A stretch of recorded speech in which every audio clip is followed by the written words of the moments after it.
What's up? What's up? Finally. Holy crap. Hey, y'all. Hello. Hello. Happy Sunday.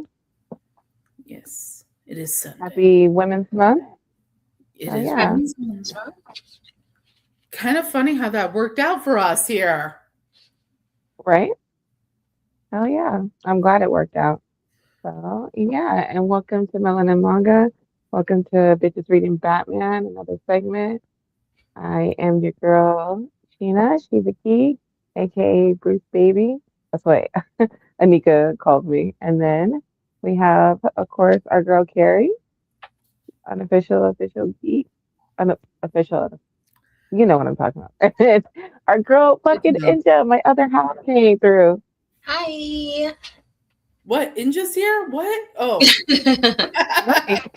Thank you for inviting me. Of course. I'm so happy you came. I am so happy, so happy. And I just like the way that it turned out. So Yeah. bitches getting together through Women's Month. Happy Women's Month, everybody. Happy We love Women's all the women here. Yeah. So we thought we would talk about some of the baddest bitches in the DC game. And we switch it up a little bit and talk about some of the baddest bitches in the Yes, game. So indeed. yeah. And I thought it was fitting too because this is one of, Inja's favorite runs. And I was like, hell yeah, let's have her on and everything worked out. So here we are. Yeah. So Gotham City Sirens is really cool because it is written by Paul Dini. And Paul Dini is actually responsible for most of Batman the Animated Series, including the introduction, the official first appearance of one Harley Quinn. Nice. So that's a thing. And you know what's really interesting about Harley Quinn and Paul Dini is he wrote her into the series, Batman animated series. It's supposed to be a one-time appearance, and Oh shit. Okay. it took a while for them to get her into print. Her first appearance in print is outside of continuity in Batman Adventures 12. And for those of you that don't know that are joining us, um, but her first time in continuity happens during the No Man's Land time period, and it is also written by Paul Dini. Oh yeah. Mhm. Cool. Oh hell yeah. So Hi. we're gonna say hi to the chat first, and then we'll get into it. Right? Is this lady? I cannot wait to watch your one thing tomorrow. Your the little interview that they did of you. So Ooh. yeah, that's all. Yeah. Yeah, we love you. So, I just saw the thing for it.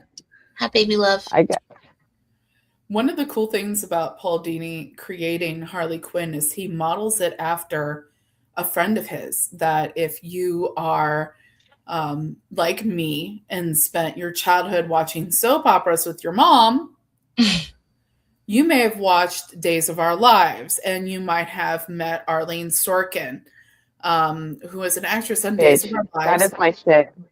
Okay, so Marlena, you said? what? Marlena, you said? No, Arlene Sorkin is the actress's name. She played a Oh, I was character like, what? Okay. Calliope. Yeah. Okay. Um, Okay. What? and she actually also is the the original voice of Harley Quinn. He knew her from college. They met in Mm-hmm. college.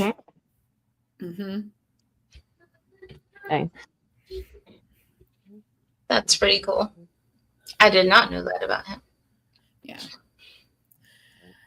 Hell yeah, I used to run home and watch Days of Our Lives back in the day. So my mom, that Young and the Restless was my mom's stuff, but Days of Our Lives was the other one. And when you Truth said be Marlena, I remember I was like, do you remember when Marlena was possessed? Hey, how are you? Welcome. truth be told, So I was a ABC. All my children, One Life to all Live. my children, okay. Okay. Yeah. That was my jam. That was, Susan Lucci and all that, But Okay. Michael B. Jordan, actually a recent Oscar winner, got his start Oh yeah, on All My Children as Reggie Montgomery. Cool. that's crazy. So, little tidbit of knowledge from me to all of you. Carrie coming with the facts. I like it. Always. I just be pressing buttons. Carrie spits facts. That's what we do. Okay. Dude, Carol, Hey, Angela, I did you tell loved that? Gunsmoke. That was my shit getting ready for school before Oh, like the MTV and VHS videos would come on. It was Gunsmoke when I woke up in the morning before middle school. And then Gunsmoke would go off and then I'd hit the MTV and VHS videos. yes. Getting ready for the bus. I love that you mentioned that. MTV all the way in the morning. When I was younger, it was all about watching either the Bozo Show or Teenage Mutant Ninja Turtles. Oh yeah. Yeah. Some Tiny Toon Adventures. Mm. Oh yeah. Yeah. Dude, I loved Carrie, did you ever watch My Life with Louie, the cartoon? No. Oh man. Oh. Dang. No. I was like, you Dad named was all these. crazy. I was for sure you would have watched that one too. Oh, okay. Mm-hmm. Dad, I just remember this one little snippet. I will always remember it on that cartoon that you just talked about. So Louis was little, right? And just the one that you're Yeah. talking about? He was Yeah. little. And his Like with the dad. intro, he would ride that little big wheel in. You remember? Yeah. Oh, okay. So he was like Stewie in Family Guy. That's what Caroline is saying. Yes and no. Like, because Family Guy's like he off wasn't the Richter with the shit. Louis was more right. family friendly. More family friendly. Yeah. But it's based, isn't it, off of Louis? Off what's his name? You know what I'm talking about? The comedian. Louis Anderson. Yes. Right. So yeah. I do know what you're talking right. about. I just didn't watch it. Yeah. I think we got to the like there was a point where my cartoon watching kind of switched over to mainly like Batman the Animated Series and X-Men. Yeah, girl. Okay. And that kind of thing. And yeah. Hence why I'm here. But yeah, that was the main things I was watching was those things. Nice. So my Inja, she thought so I don't know if she's gonna tell you, but like I said, it's special to my Inja because this is kind of part of her origin story as far as like getting into comics, and it was this run, right, Inja? So this was my second one. It was Okay. crap. What's the shit? Oh my gosh, I just went blank. Y'all, I've been dumb for like the past couple months with the brain fog. God, I know how that goes. That happens. Why can I not think? With All of My Girls. It's another one that's like all about the ladies. I know about Bombshells. No. Gotham City Garage. Nope. This is gonna bug the shit out of me. No, it's like with Oracle and Birds of Prey. Yes. Yes. Yeah. Okay. 2 points. There you go. Carrie. Coming through. Yeah, these were like back to back for me. Cool. Did you start kind of with the Chuck Dixon Birds of Prey, or were you more Gail Simone? It was Gail Simone, I think. That's the New 52 run, right? Yes. Yeah. Right on. Right on. Yeah. Screw Chuck Dixon and his pro ice BS. Yeah. It's crazy to me though, because I feel like a lot of people gave Gail Simone shit. Like, I think her writing is great, but I love Gail. I love Gail Simone. But I know a lot of people have given her. Well, I guess you have to look at the audience that's giving her crap. But a lot of people have given her crap, and I don't feel like it's warranted. But I think you have to look at, exactly. You have to look at the people that are giving her crap. Yeah. And then decide, oh, do we really care what these people think? Mm-hmm. Yep. Survey says no. Amir. Hi. Yeah, see so. I love you. Do we have a puppy sighting? Do we? Puppy sighting? Wild. Yeah. Because she couldn't go with her daddy, of course. Yes, mama. Yeah, Caro, I can get behind Mama's that. baby. Oh my goodness. If you follow her on social media, I'm no longer on the app formerly known as Twitter. I'm no longer on that one. But I follow her on Facebook and Instagram. But on Twitter, she had this whole time period where, you know, Gail Simone may or may not be a bear. That time period was just it was everything. Yeah. Sorry, baby. Right. I like how Caro talked about how she doesn't take herself seriously and she's smarter than most writers. Because brains and humor are the total package. I don't care what anybody says. Just FYI, anyone watching, I'm coming to you live from what I think is a cold. So if I sound weird, don't adjust your screens. I am a little bit under the weather. Just in case you were wondering. Is it allergies? Ma'am, I really hope so. Not the ma'am. I really hope so because there's just so many things going on in my life right now that it's just like, man, I do not need this to be sick. Like there's certain situations, certain things going on that like I'm just sitting there like this kind of just changes like how I act in those situations if I'm you know. And so I'd say it's probably a little bit of both. I'd say you are mentally, physically worn out, your body is, and then with the change of season, it's just that hellacious combination. Maybe.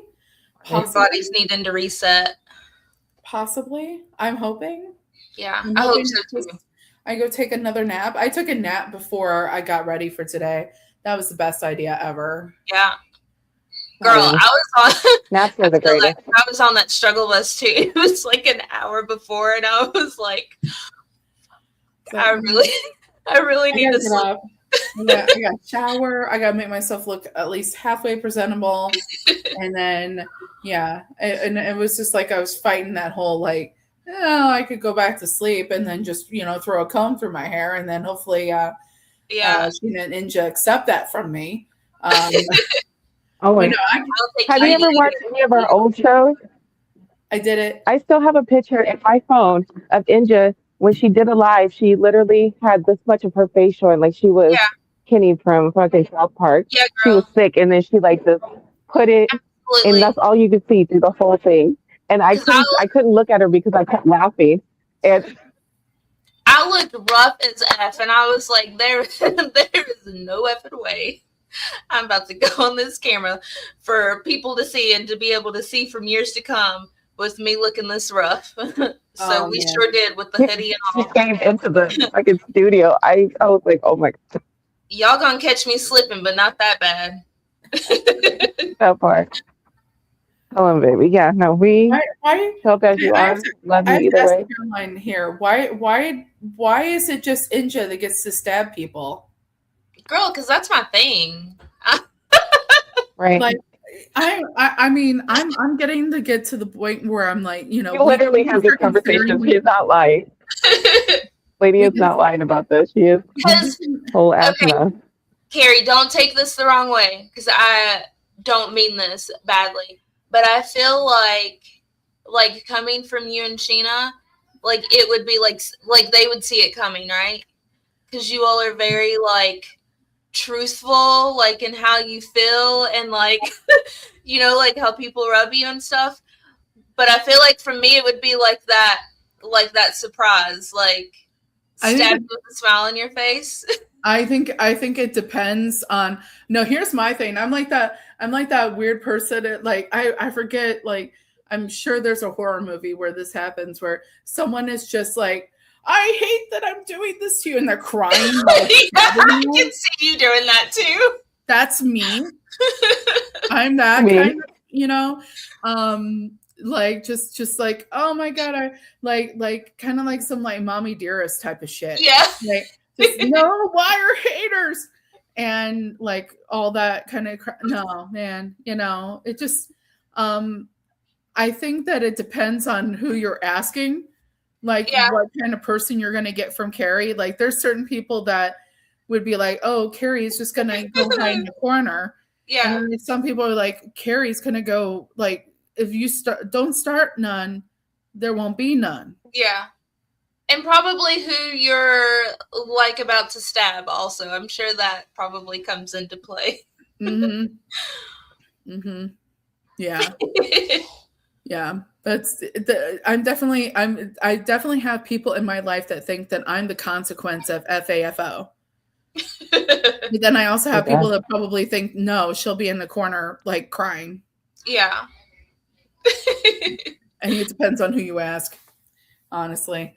But so Gotham City Sirens.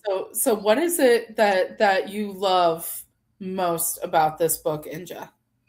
So this is just me speaking from like the time that I kind of got into comics, like so when I first kind of got in like by myself as like a young adult, I have always had this thing for villains. Like, I don't know what it is, but I've always been like, before loving the morally gray people was cool and like rooting for villains was cool, like that was your girl. Like, I just love that. Like, I love the twisted, like kind of darkness, right, in people, but then how they also can have like these redeeming qualities. So, that's kind of what Gotham City Sirens like did for me. It was because it was first of all, it's like these badass chicks, which we've always heard the stories about the big 3 or 4 or 5 in DC, and it's usually always the men, aside from Wonder Woman being thrown in the water, and sometimes Hawk Girl, whatever. But it's always like the same people, right? And so I personally feel like everybody, even if you're a hero, has some sort of darkness in there. I feel like heroes have more so than the villains do. And they kind of keep that under wraps, but don't really, you know what I mean? But I don't know. They just like drew me to them just because of I just love like the banter between the 3 of them. I love like them as individuals. I love them as a team. I love how they are freaking gorgeous and on fire, and not just like physically, but like their personalities, like their strength, like their humor, everything they kind of represent. I love the interactions between them. I love how they have these moments of like being vulnerable, but then they're strong as fuck too. Like, so I think that was like the thing for me. And then it's the whole thing with like you were talking about with Batman the Animated Series. Like, I love Batman the Animated Series, and like the Superman the animated one, like, and then like the Justice League season 1 and 2 that they did, like I love all of that stuff. So the fact that I felt like this story in itself kind of felt like a spinoff or a continuation into like more background into them of that series. Because like when I read this book, I like hear the voices as like how they're portrayed in the animated series, right? Like in commentary and stuff. It's like I'm hearing the voice like from the animated series, just like it's hard for me to read Harley Quinn and not hear Arlene Sorkin. Yes. So I mean that was I don't know. Hopefully that kind of sums up to why I liked it so much. But Oh yeah. Yeah. Oh, dope. I like it because it is, very similar to what you were saying about how I have this thing for morally gray characters. Mhm. And have this thing for, when it comes to like male characters in DC, some of my favorites are Batman, who is morally gray, okay? Mhm. But even more so like Jason Todd. yeah, Um, Mhm.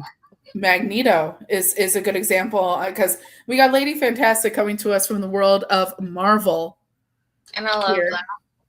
and Magneto, yes, is one of those morally gray characters because you look at Magneto and you look at especially in original texts involving Magneto, where it's like this is a dude that survived the Holocaust. Mhm. Okay, you're like, okay, if Right. anyone is going to have good reason to have their villain era, I mean that's one, you Yeah, know and Right. so um I love morally gray characters.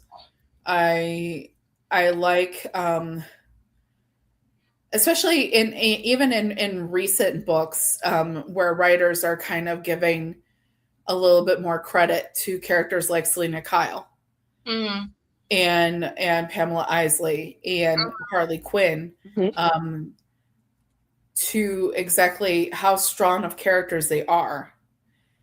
Um, and I think personal opinion, this rings very true, specifically with this book for Pamela and Selena. The only time I don't know, somebody could try to convince me out of it.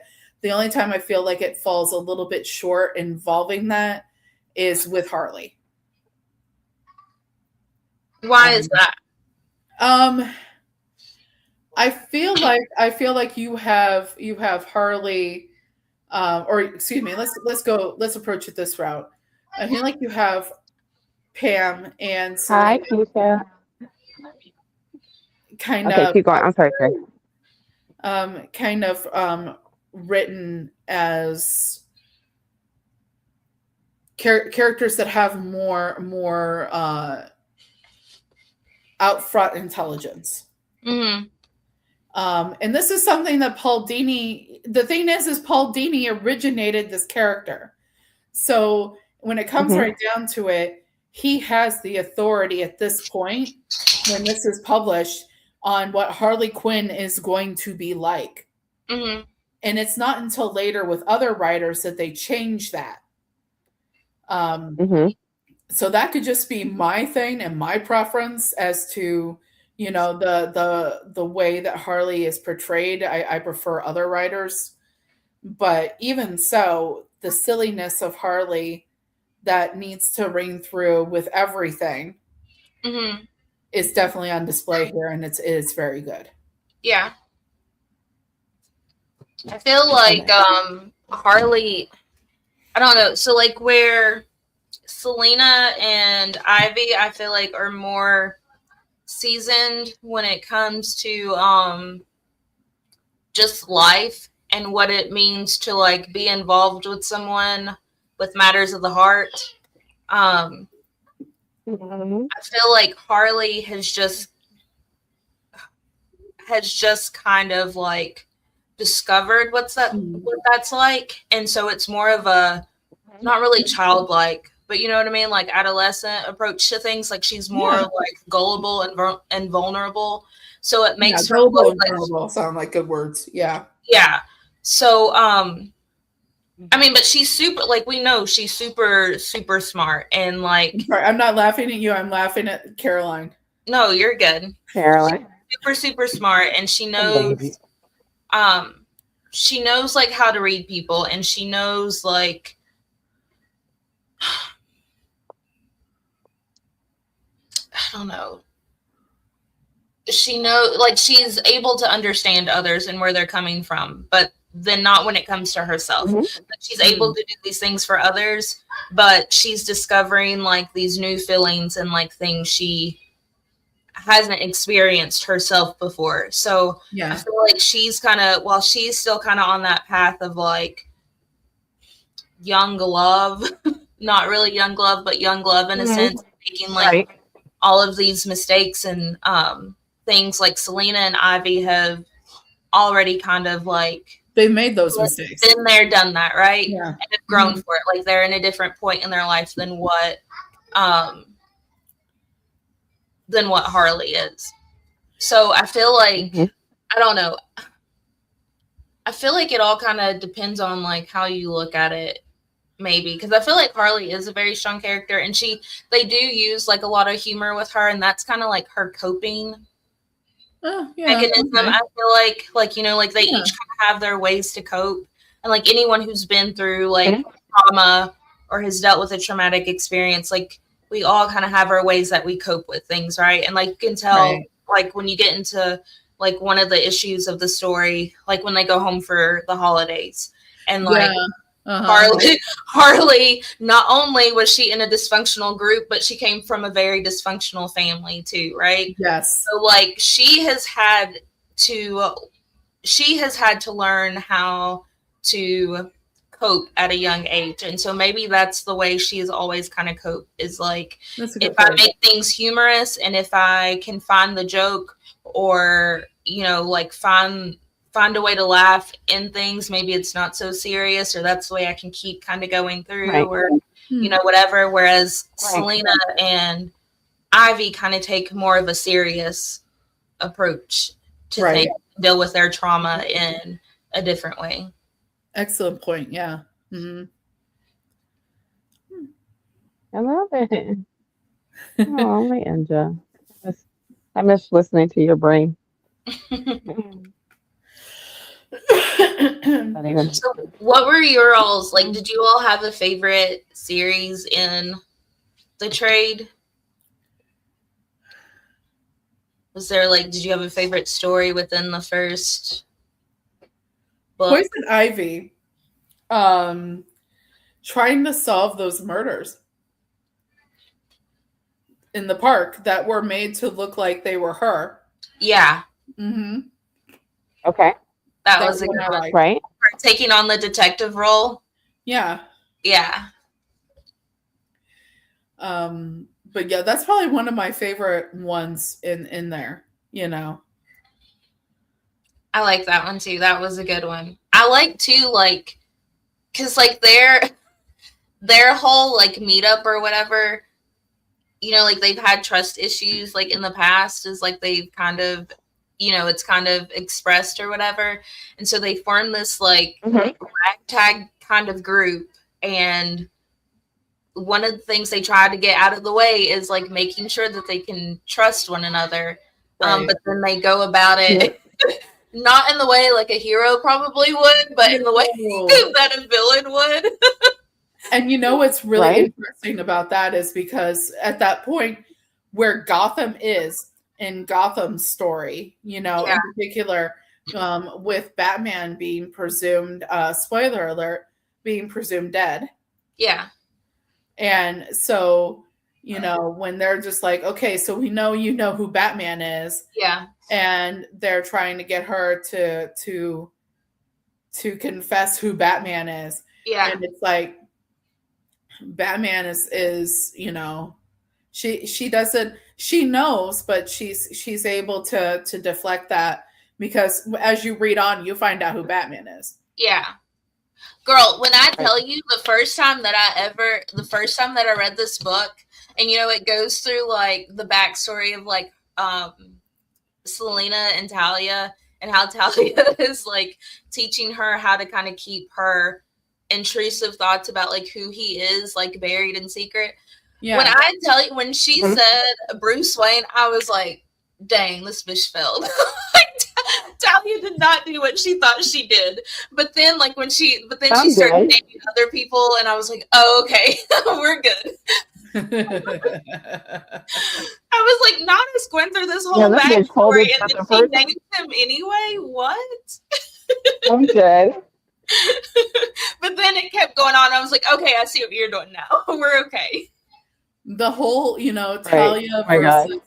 versus Selena thing. Selena, I don't know if it is just what it is about Talia, but Talia has, just because of her place in life, she's able to do that. She's able, but Selena, there's just a little bit more of a openness to caring Yeah. there Mhm. that I think makes her a little bit more vulnerable to all this. Yes. Right.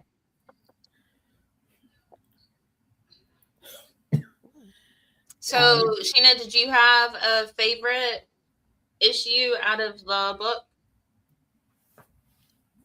Oh, maybe, I don't know. Maybe the first part of it, even though I didn't understand what was going on at first.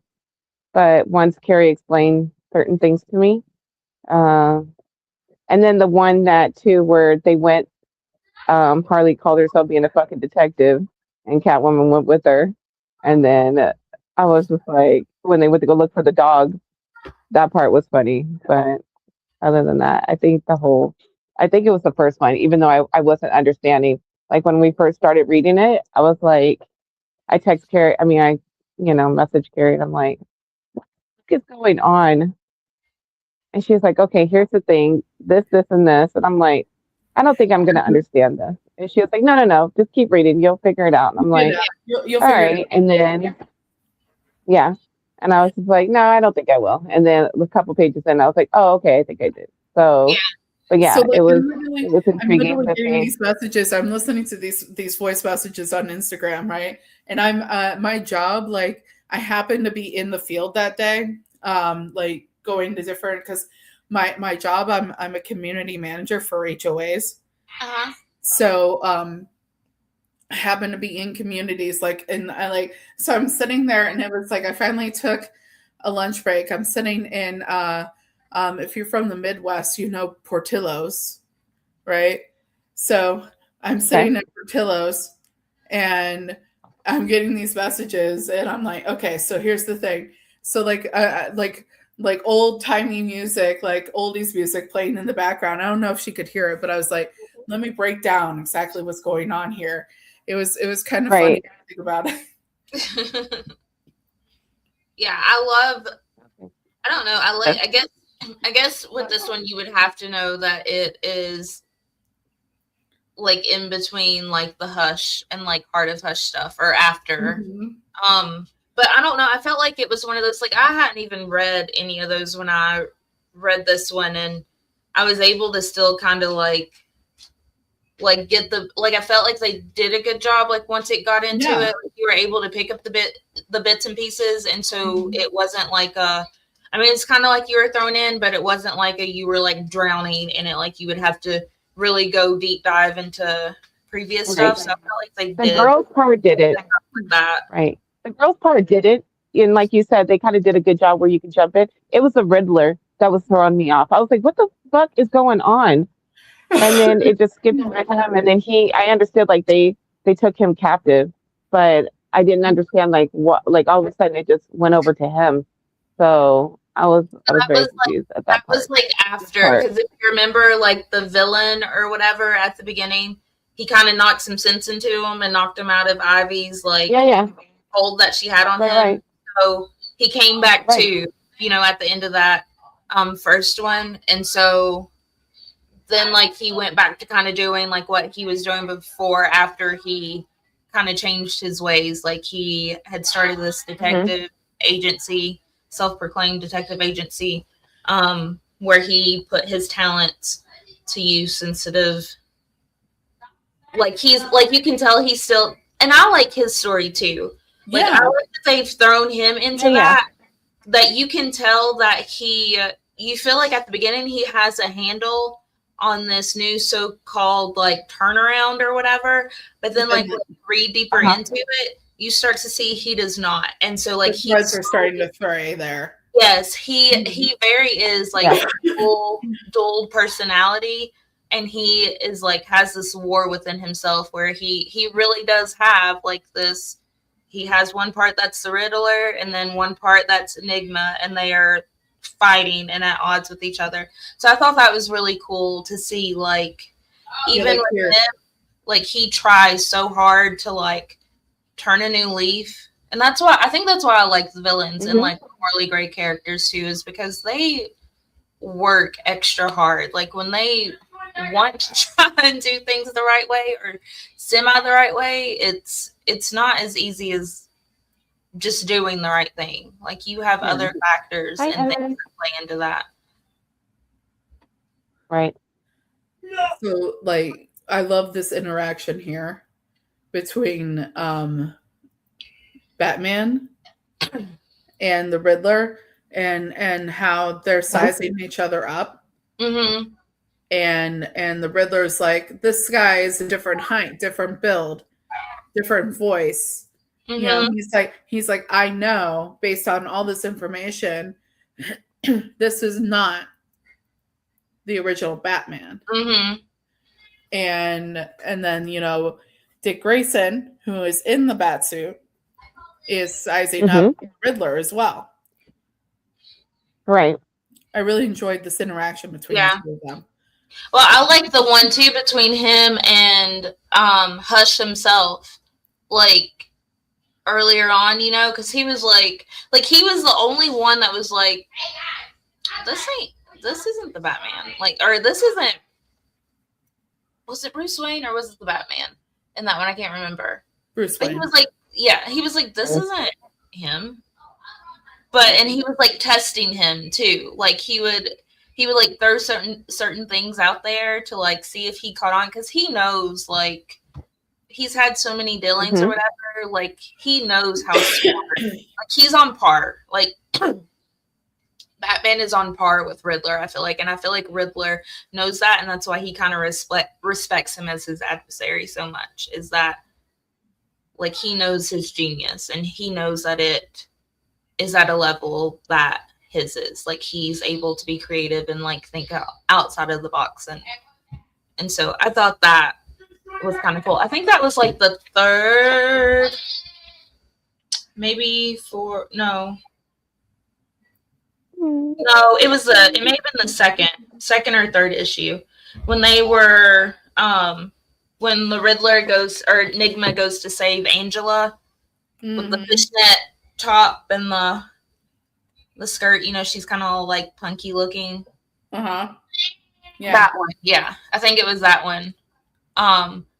When the Batman and Enigma kind of meet up, and Enigma's like, this is not the original. Yeah. And so they're kind of like having this, like, I don't know, this back and forth, trying to like sizing each other up. And yeah, I like that part.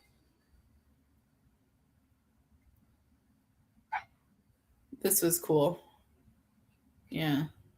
Yeah, and then how he's looking at him at the end, like trying to figure him out. Dude, and I like too. I was like, okay, Enigma, what's your game? Not you saving her and then y'all going out for wine. I was like, look at you, right. Mr. Smooth Operator. Oh yeah, yeah. That Enigma. Because she didn't want anything to do with him at first, and then she was like, okay, maybe he ain't so bad. He did save my life. Right. So, and I don't think, oh yeah, that's a cool cover.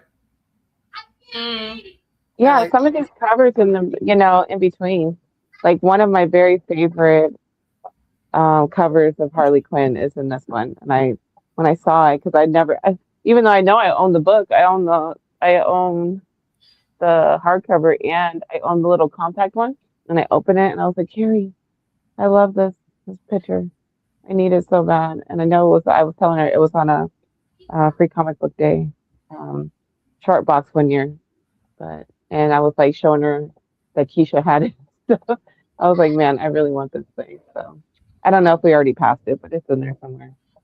Who loves the gaggy stuff?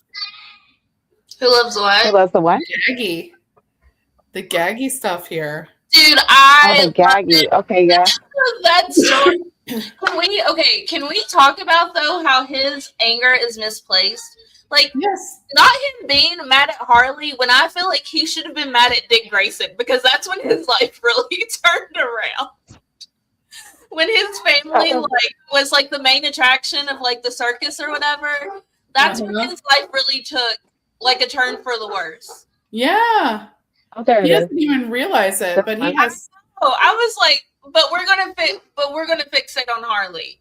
Like, really, you should have been after. Right. It should have been Dick Grayson. It should have been the one that you were like focused on and after. Right. But we gonna act like Harley's all her fault. Mm. Right. Okay, that's the part you guys are talking about. No, did yours? Gross. Ew. Right? Seriously. Come on, man. I'm so fucking good. Come on. Have a little self-respect. Have a little self-respect. Who the hell is this? Probably a bot. Gross. Yeah. But yeah, I was a little sad, but I don't know. I don't think I was as sad as maybe what like I should have been in his backstory or whatever. Yeah. But the Joker, the Joker does what the Joker does, and like he goes away. He's not useful to him anymore, and he's like on to the next. Or when he's grown out of something, he's like on to the next. And it's sad because like Gaggy still kind of held like, that was like sentimental to him, and he still kind of held on to that, and it was like, if I set this all up and have the Joker kind of remember, like our good times together, like he's going to be so surprised when he comes out of Arkham. Like you could tell that was kind of like his mindset, and they would get to pick up from where they left off.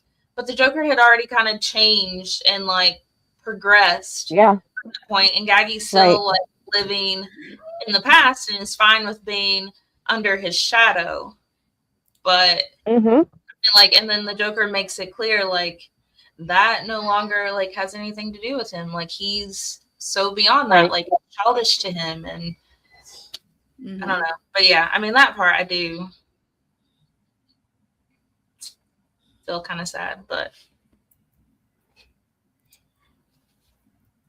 man, can we block this asshole? Yeah. I don't know if interesting. So violent. No, it won't let me do anything. I don't have. I'm looking at it anyway. I have no power. You'll have to do it, Sheena. Okay, hold on. I can go on my app and report him. This guy that doesn't know how to talk to ladies. Yeah. No. Don't even highlight it. Okay, anyway. So what's another one? Oh, what you were talking about though? Huh? We're talking about Gotham City Sirens, not this asshole. Okay. Yeah, I know. Don't even pay attention to it. So I love the. Go ahead, Kay. Go ahead, love. I'm doing something anyways. Go ahead. Oh my God! Yeah, he needs to be reported right now. I have. If somebody has, you have. Yeah. Okay. Yeah. So just take a minute. That's why I took the comments off of the screen, like like where it shows comments on stage. I took that off. So so they're removed. They're banned. You're good. We can continue on. Good. God.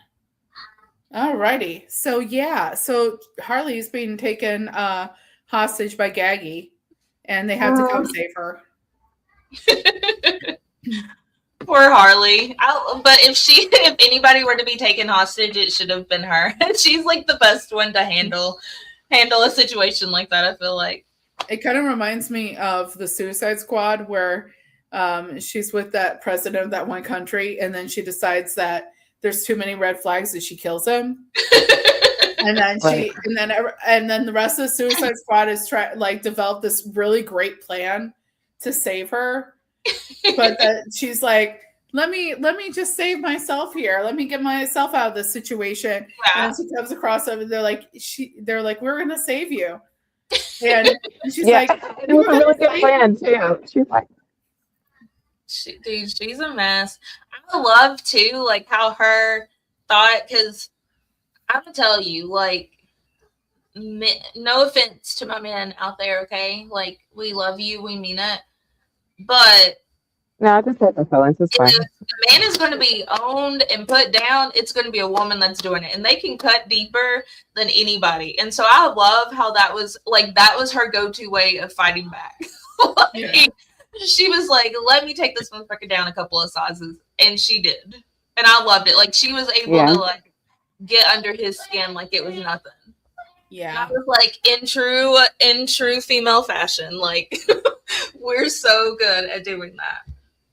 So that was like the part that I enjoyed the most. But she didn't have to use like brute strength. She didn't have to be physical. No. She didn't have to do any of this stuff. It was just attacking his ego, because sometimes they have egos for no reason, right, and are very prideful.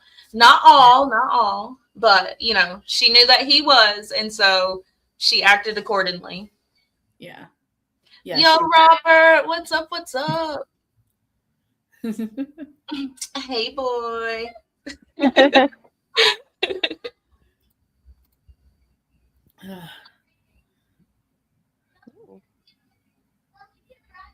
Cool. How did you guys like the art all the way through? Yeah. Yeah, I did. There's definitely, I felt like when I was reading it, I was like, oh, there's definitely a fan service, especially with March's work. Like the way that the girls were angled and the way that they would fall or, just be standing or something like that. And I wasn't hating on it, but I was like, this is definitely, some fan service when it comes to the women and the way he drew them and stuff. So, girl, I don't think it's any different from the animated series, though. Because if you right, you're right. Animated series as an adult versus as a child, like, yeah, I feel like you definitely can see that. And so I felt like it was, I don't know, I feel like this book is pretty on par to kind of what how the animated series is. Well, I mean, it's if you think about it, these people are wearing spandex and lycra and silicone and all these things. It's like, what else is this supposed to look like? Yeah. Dude, I love the little I love how they added Zatanna in there. Like, I loved her little cameos. That was really cool. And then what is her name? I forgot her name. The one that's like remodeling their house, that was part of the Tweedledum gang. Like, I love how she's in there. Yeah, I like how they added these, like, the little cameos of like different people. It was really cool. I was just looking at the original publication date. June 2009 to August 2011, 26 issues total. Yeah.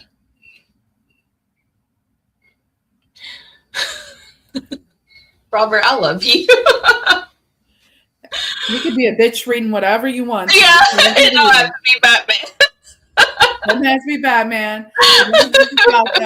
You could be bitch reading Heated Rivalry right now. But just be reading is all I care about. Even, I had somebody tell me, because I was at a group meeting for work, and they said, I really just read when I go on vacation. So maybe I read like one book a year. And I was like, you're reading. You're reading more than a lot of people do just by reading one book. So you're reading. That's all you need to care about. Robert, I did not see your first Lego set you bought. I'm gonna have to see it. We should do our Lego sets together. You know, because I still haven't finished mine after 2 years. Still a work in progress. I still have a classic 66 Batmobile that's sitting here that I have not opened yet to Harry, why? I'm okay, so I get intimidated by certain things, and I get intimidated by stuff like this. Mm-hmm. Where if I open it, I'm like, okay, I need to know that I can finish it in one day. Yeah. Yeah. And Okay. that kind of thing. Like, I get intimidated by really big books. So, like, I read the first Game of Thrones book via audiobook. And then I was like, they all look so big, I can't do it. Yeah. I feel that. Yeah. I get intimidated. Very intimidated. Well, girl, don't let that intimidation rule you. I'm going to need you to open that setup pronto. That part.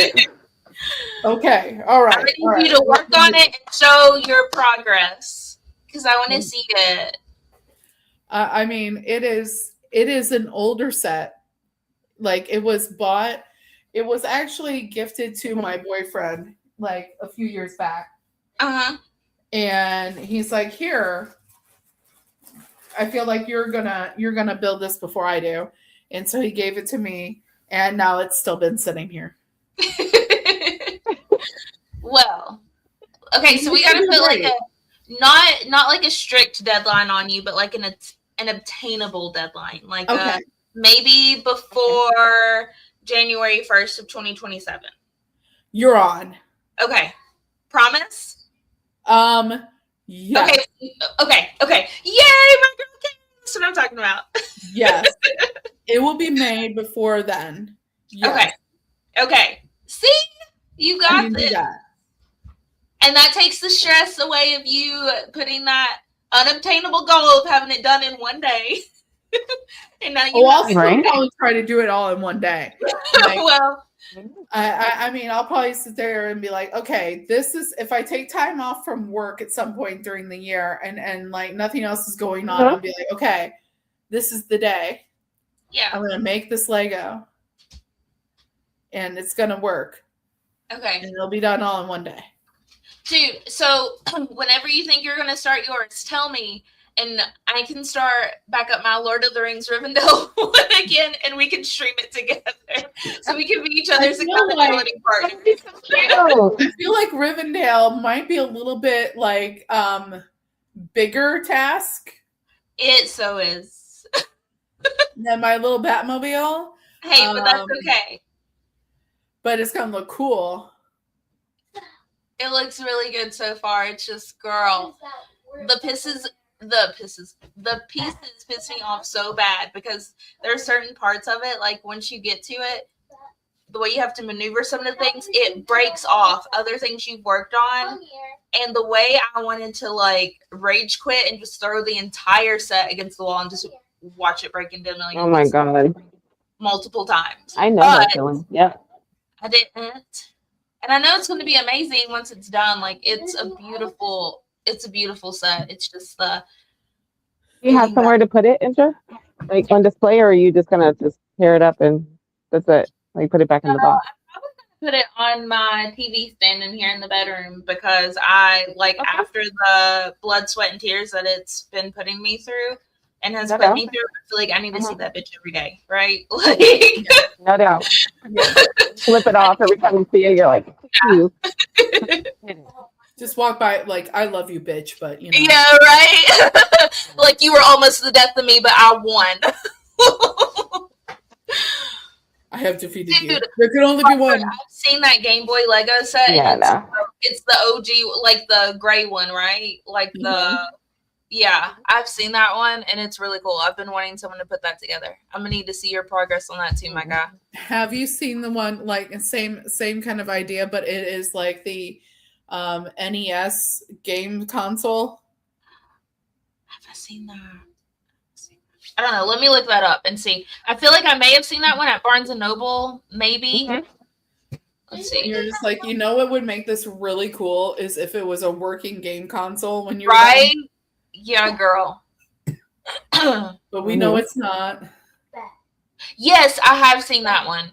So I think I saw that one. It may have been Barnes and Noble. I saw it, or I've just seen it online. But yes, yes. Sheena's like, let me just bring this back to the original. Right. She's sitting here talking about. No, she's like, I'm going way off track. No. I was gonna say. Bitches, No. I was gonna say that I really want. I fucking hate Legos. I hate putting Legos. I hate puzzles. I hate everything about them. I fucking hate Legos. Right, but if I was to own a set, I would definitely want that Batman animated series one where it has like the whole little pieces of Gotham all in there. You know what I'm talking about. But that thing was like $350. You kiss my ass for $300. Yeah. Better get my dick sucked for $350.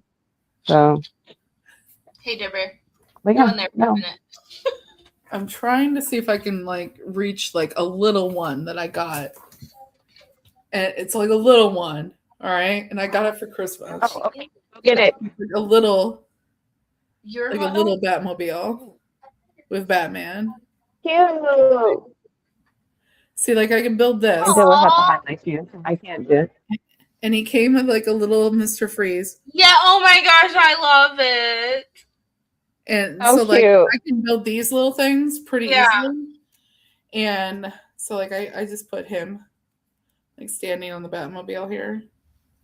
Dude, the movie, the Batman movie, the Mr. Freeze one, that one had me in a chokehold.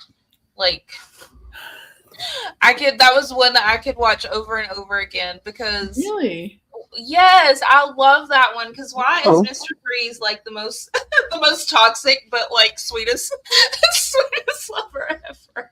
That's one of those things where it's the morally gray character. Yeah, maybe he was my start into my toxic love. It's everything he does, he's doing for her. Yeah. Right. And it's oh, okay. All right.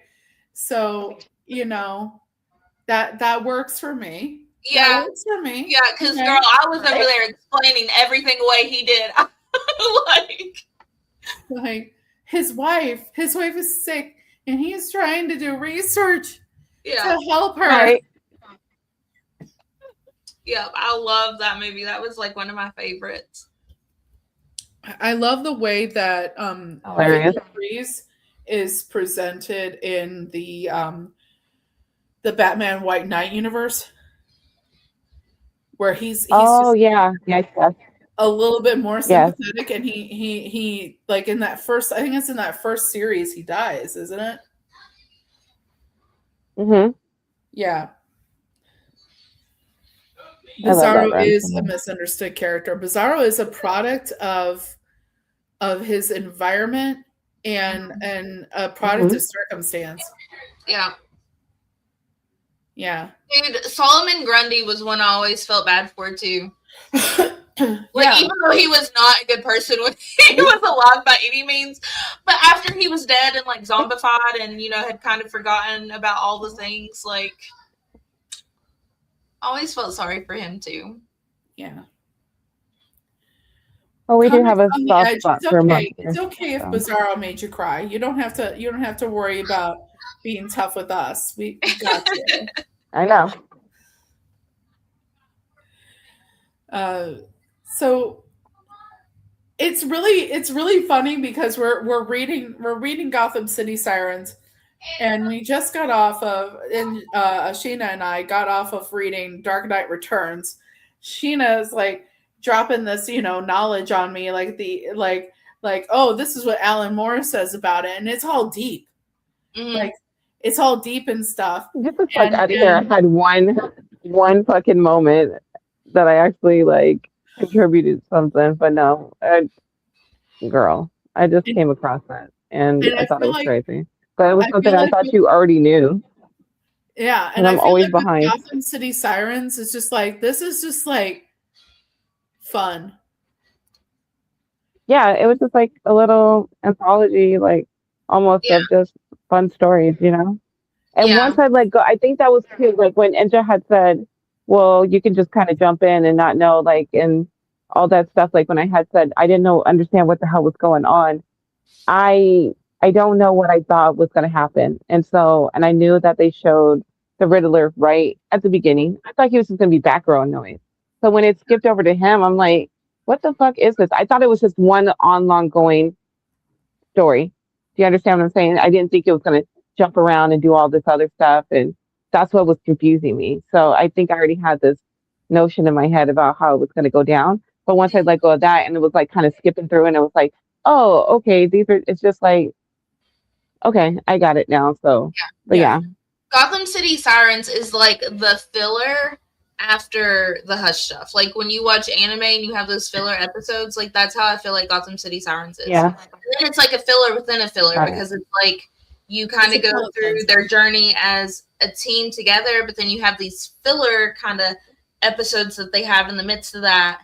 And then you kind of get to the nitty gritty of like where they have these circumstances that could possibly break them up. Their trust is tested because that's what they're like built on, and All the that's what they time. all value most, right? Because they've been kind of each of them have been screwed in their own way, where trust has been an issue amongst the people that they've cared the most about. So Right. yeah, and I feel like Sirens, like it is very fun.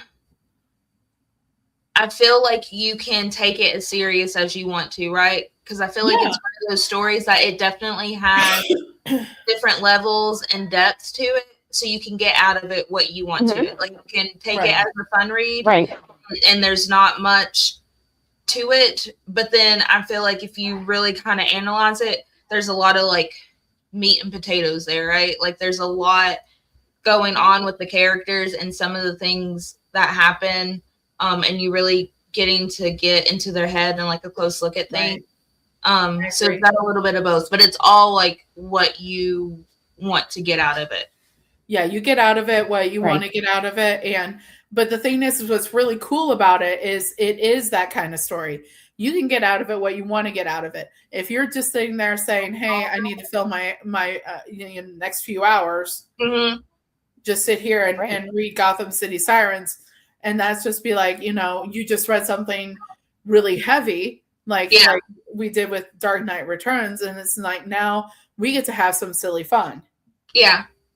And Harley Quinn running around with her hyenas and finding out her hyenas have killed a bunch of the neighborhood dogs, and you're like, whoops. That's silly fun. Yeah. It's kind of weird to call that silly fun. Yeah. But then like also you get like the one that I would consider kind of like a filler episode is like the one where they go home for the holidays, and it's they all kind of go their different ways or whatever, and it's you wouldn't think that it's one of those that's supposed to hit deep, but then when you get to Harley's family and you kind of see, like, especially with her dad, right, like you kind of see, okay, so this is kind of why she fell into the Joker the way that she did, is because her dad is the same way, and then she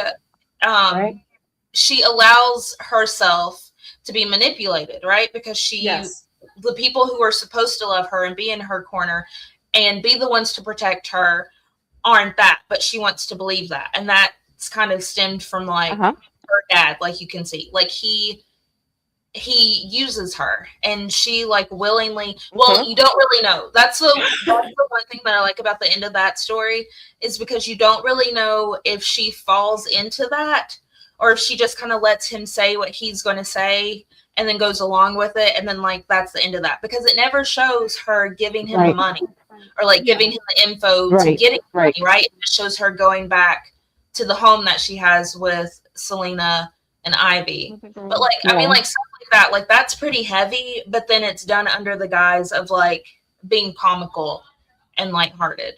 Yeah. Like, what would you do in this situation? It leaves it open for that. Yeah. So like, man, this is a lot of fun doing this and doing the the show and doing the Gotham City Sirens. I really enjoyed reading this overall.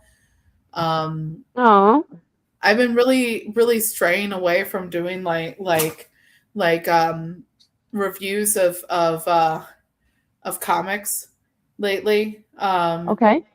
Because it just we've talked, me and Shane have talked about my feelings involving online comic book stuff and everything, and Yeah. but I really Hmm. love this environment where we could get together and just be, a few women just talking about the same comic book and having those experiences where we can talk about things like this that maybe you don't hear on other people's broadcasts. Hmm. You No know, doubt. Yeah, it was No fun. doubt. Thank you all for letting me join. Like, I'm so excited because this is one of Always. my like Always. favorite. I'm probably gonna put that up there as like one of my top, like favorite DC books. Okay. nice. And that Okay. honestly, that could just be the nostalgia piece of it. Maybe. But But I that's a just valid reason. yeah, I just really think that it's a good one. Like just everything kind of in general. Like I don't really have any gripes about it. I mean, I do feel like there could be, it could maybe flow a little better, or give a little more detail into like what's really, kind of going on. But I do think it does a good job too of like how I think about the animated series, how like you can start kind of from any episode, and even though prior things have kind of went on, and it'll mention that like in whatever episode you're kind of on, you're still okay with starting from the Right. middle, kind of like go along Hmm. with it and pick up. Like I kind of feel like this book does a good job of that. Like, Yeah. but yeah, Story of the week kind of stuff. yeah. And I love that it does kind of jump. I mean, because like if you if you read it in trade form too, I feel like it's kind of like it'll throw you off, right? Because when you have something in a trade form, you think that it's going to read like a regular book where it's going to be consistent and make sense, right? But like because they are actual comic issues, it's going to jump from story to story. Right. And that's kind of what that does too. But I mean, like, I feel like it still does a good job of like you being able to understand what the big story is, which is like the relationship between the three of them. And then like seeing that they each kind of have their own stuff that Right. they are dealing with, and how that kind of affects like their relationship going forward. And I do like how whenever one of them is in trouble, regardless of how they're feeling about the other, that they will drop whatever it is right then to go and like it was Harley first, and then it was Ivy, and then it was Catwoman. But every time they each dropped whatever it was, and they went to go like get the girl. Right. So yeah, so thank you all for letting me join, and thank you for talking about Gotham City Sirens. Always. I very much A enjoyed lot it. on your channel. So No, I'm for real. I'm glad that this happened. And I was just like so excited that you were able to make it. And this is dope. We need more, just like Carrie said, we need more women talking and having space to talk, and we're always, I don't know. I feel like sometimes we're always pinned against each other when it shouldn't even be like that. So yeah, yeah. yeah, I agree. This is Thanks, great. Robert. Needs to happen again. Not so much the boys either. It's more, yeah.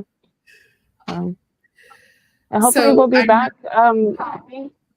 Huh? What were you gonna say, Kay? I'm sorry. Go ahead, go babe. ahead. No, I can't remember. Go ahead. Go. I was just gonna say. So I think we're still working out on what the next bitches reading is going to be. Oh, yeah. And Yep. that bitches reading is going to be taking a month off. Mhm. So be on the lookout We're going to post probably to social media what we're going to be reading next once we figure that out, so that you can read along if you want to. Or you can Right. just show up and be spoiled. Up to That you. part. Um, That part. but it'll be, it'll probably be a comic book. It will probably be something within the DC world, I would imagine. Right. So yeah, we'll see. But like she said, we're gonna take a break because we did do two this month. So I just come up for air for a little while. So, but yeah, we'll be back probably in May, sometime in May. But until then, you take care. Inja, I love you. Thank you You for joining us. And I know my Carrie didn't feel all that great, but thank you for still showing up and everybody in the chat that showed up and hung out for however long you did. And we love and appreciate y'all. All right. Yeah. And happy Sunday. Enjoy the rest of your day, right? And the bitches are out, man. Like bye.